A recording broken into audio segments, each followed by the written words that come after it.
Welcome to Sign Do with JW. This is Sign Do number 21, disappointment.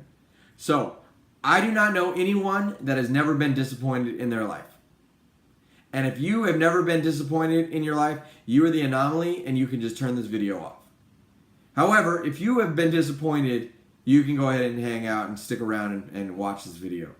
So, I have been disappointed more times than I would like to count. I was married very young and divorced very young. I became a father very young also.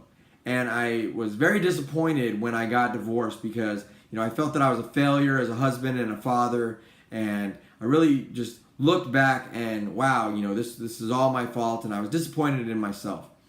So how do I go ahead and fix that disappointment? Well, what did I do? I just got married and divorced again really young and not learn, I didn't learn anything from the situation at all. So before the age of 22, I was married and divorced twice. I had 2 children with ex-wives and didn't learn very much from the situation at all.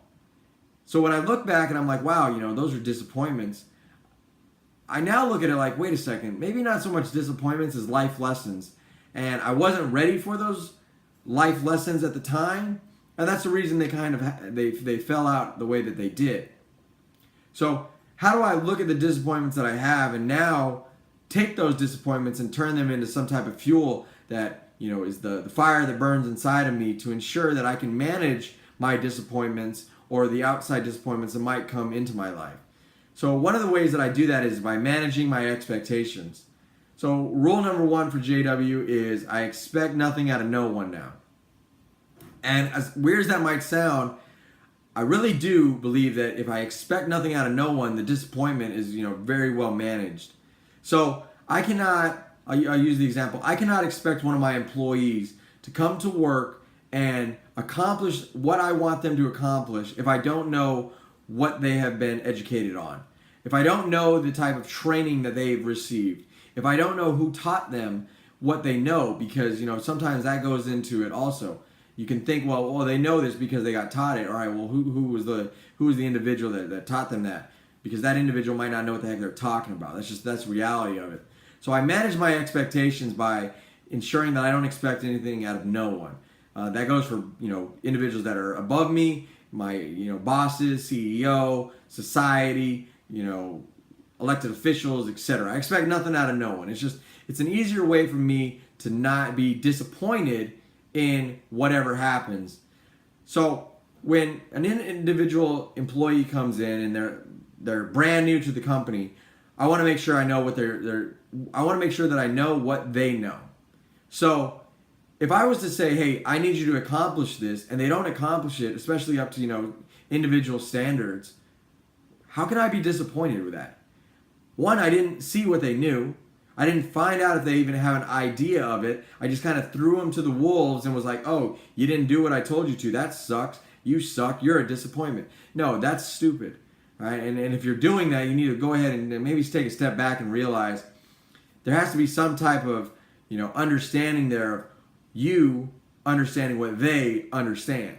And if they don't understand crap, well, now it's your job to go ahead and teach them or to link them up with the right individual to teach them and educate them on it. So I do the same thing with managing my expectations when it comes to my family. Say I know a family member doesn't show up for dinner on time ever. So I'm disappointed because the food is cold. I'm disappointed because we've been sitting there waiting, all these different things. What do? I adjust. I need to adjust to it. And if I got to tell my family, hey, guess what? Dinner's earlier than what it really is, it doesn't hurt my feelings by telling them, hey, dinner's at 3 and it's not at 5 because they show up 2 hours late. Guess what? Now they're on time. So really by managing those expectations that I have, I kind of allow myself to dictate the amount of disappointment that I allow into my life. So I do that for the simple fact that the disappointments that I've had previously in my personal and professional life really started to become discouragements to allow me to do different things and new things and broaden my horizons in many ways because I'd been disappointed so many times, time after time. And I swear, for a while there, I thought that, just life had it out for me and it just did not want me to succeed in any way. And, the poor me pity crap, that I allowed myself to introduce into my life. And because of that, with managing my expectations in the way that I do, I am the one that then dictates, hey, no, this is not a disappointment. This is life, and I understand that this is life, and it's going to happen. Okay. When it comes to, my personal life, my professional life, I'm able to do that. There's sometimes outside things that you're not going to be able to control. You wanted to go to the beach, and you check the weather, and it said it was going to be sunny. You get to the beach, and all of a sudden it starts raining. That's nature. Nobody can control nature. So there's those disappointments that you really just have to chalk up to like, okay, that's nature. Same thing as life.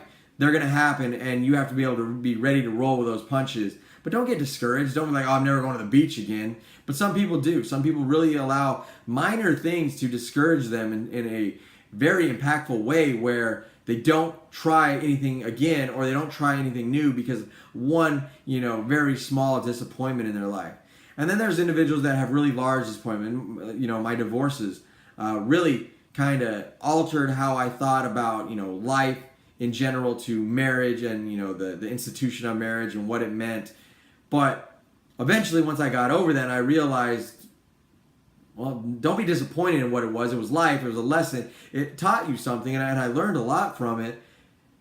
That's all it was. It was just really a life lesson. And like many videos before, I've been married over 7 years. Couldn't be happier. I love everything about my life in this regard to the marriage, my children that I have.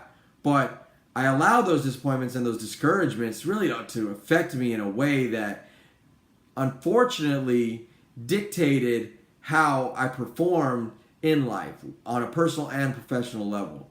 So really what I want you to get out of this and take from this is disappointment's going to happen. You need to be the one that's in control of it, and you have to figure out some way to manage or mitigate that disappointment. And at the same time, realize that a lot of disappointments are nothing more than just life or, something that you cannot control. And really focus on the things that you can control. Because there's going to be a lot of things that you can control in your life in regards to disappointment. And once you do that, I promise you your life will be a lot better because you won't allow those things to be negativity and distractors and discouragements that shape you how you should be compared to how you want to be. So ensure that you do that overall. So thanks for watching Decide and Do number 21. Until my next video, thanks for watching.